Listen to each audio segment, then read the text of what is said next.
सरकार ने कह दिया, अखबार में आ गया लिखित ये कि जिसकी सालाना आय 1,80,000 से कम है हरियाणा में, उनके बच्चे अगर गवर्नमेंट स्कूल में जाते हैं तो 500 रुपए फीस देंगे।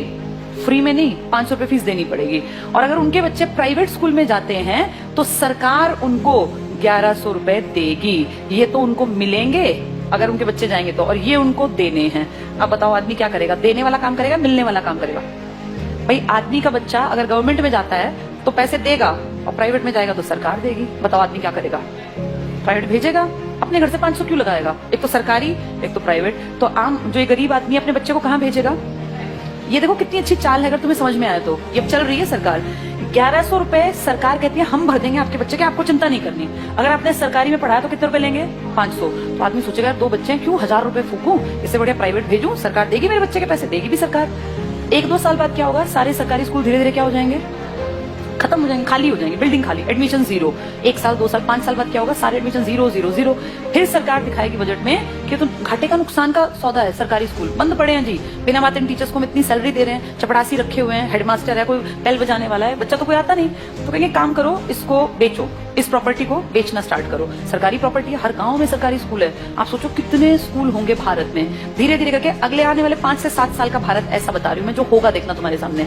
ये सारे स्कूलों का दाम निकलेगा, दाम इन द सेंस भाई जहां जितनी महंगी प्रॉपर्टी है वहां महंगा। अब कौन खरीदेगा पूरे देश की बेल्ट को? जिसके पास पैसा है। तुम और मैं तो नहीं खरीद सकते देश के स्कूल, तो उस देश के पूरे स्कूलों को खरीदने का किसके पास पैसा है? अंबानी और अडानी ये ले लेंगे सरकार से कि जी हम इतने करोड़ रुपए आपको देते हैं, सरकारी स्कूलों के बदले हम डेवलप कर लेंगे। और फिर सरकार 1-2 साल बाद कहेगी हम बहुत नुकसान में जा रहे हैं, हमारे बस की 1100 रुपए देने नहीं है। अब गरीब आदमी फंस गया, उसका बच्चा उस टाइम तक 7वीं में पहुंच गया, मान लो पहली से स्टार्ट किया था, 5-6 साल दिए पैसे, अब अटका दिया, हम तो नहीं देंगे पैसे, पढ़ाना है पढ़ा लो, तो अनपढ़ रख लो। अब वो बेचारा गया कि वापस सरकारी में जाके देखो तो सरकारी पे तो ताला है, बोर्ड बदला हुआ है। किसके पास है वो बोर्ड? अब अंबानी। अब अंबानी अडानी प्राइवेट स्कूल है, तो वो जाके फीस पता करेगा तो भैया मैं तो नहीं पढ़ा सकता। वहां से भी गया और वहां की औकात नहीं है, दोनों गए। आने वाले समय में आदमी वो पढ़ा पाएगा जिसके पास बहुत ज्यादा पैसा होगा। देखते देखते तुम्हारी सारी सुविधाएं सरकार से छीन छीन के किसके पास पहुंचाई जा रही हैं? प्राइवेट। बस तुम्हें समझ में लेट आएगा, जब तक समझ में आएगा फिर चीख चिल्ला लेना, फिर थोड़ी ना कुछ होगा। सरकार वापस थोड़ी ना लेती है किसी भी चीज को, दे दी सो दे दी। मैं तुम्हें अपना एग्जाम्पल देती हूँ। जब मैं जॉब में आई थी ना, उस टाइम पर हमारा पहला बैच था जिनकी पेंशन बंद की गई थी। मैं उसकी खुद जैसे मान लो लाइव तुम्हारे सामने एग्जांपल हूं, जिनकी सबसे पहली पेंशन बंद हुई वो हमारा बैच था। हमें समझ नहीं आया कि सरकार ने क्या किया, क्योंकि उस टाइम हमारी उम्र थी 20-21 साल। 20-21 साल के बच्चे को थोड़ी ना पेंशन की कीमत पता है। लेकिन अब जब उम्र बढ़ रही है तो समझ में आ रहा है सरकार ने सब कुछ खत्म कर दिया बुढ़ापे का। तुम्हारे माँ बाप अगर किसी के गवर्नमेंट जॉब में थे और अगर वो रिटायर्ड हैं तो तुम्हें इसकी कीमत पता होगी। पता है इसकी कीमत क्या है? किसी के सामने आखिरी सांस तक हाथ नहीं फैलाना पड़ता। ये है पेंशन की कीमत। आपका बेटा निकम्मा निकले, नालायक निकले, बेटी आपके लिए कुछ ना करे, आपको चिंता ही नहीं।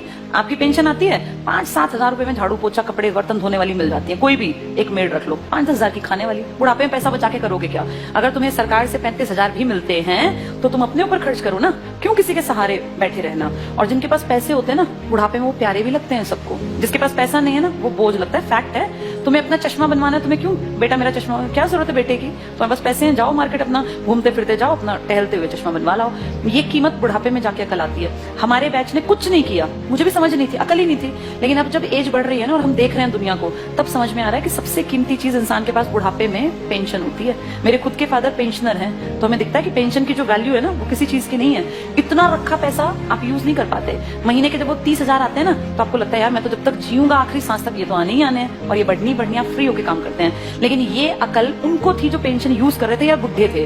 पेंशन रोकी किसकी गई? जवानों की, जिनको अकल नहीं थी। हमें थोड़ी ना अकल थी 20-21 साल में कि पेंशन बंद करने से किसी ने कुछ कहा ही नहीं। सरकार ने सीधे कह दिया अब के बाद आगे जो बच्चे आएंगे नौकरियों में उनको पेंशन नहीं मिलेगी। अगर हमें अकल होती, सारे देश के लोग आवाज उठाते तो ना बंद होती पेंशन। अगर सब भाई किसानों ने क्या किया, इकट्ठे हुए तो क्या कृषि कानून वापस नहीं हुए ना? तो अकल हो तो आदमी उस टाइम पे सही डिसीजन ले ले। पर आज अब तुम कितनी कोशिश कर लो, क्या सरकार पेंशन बहाल कर देगी? नहीं करेगी।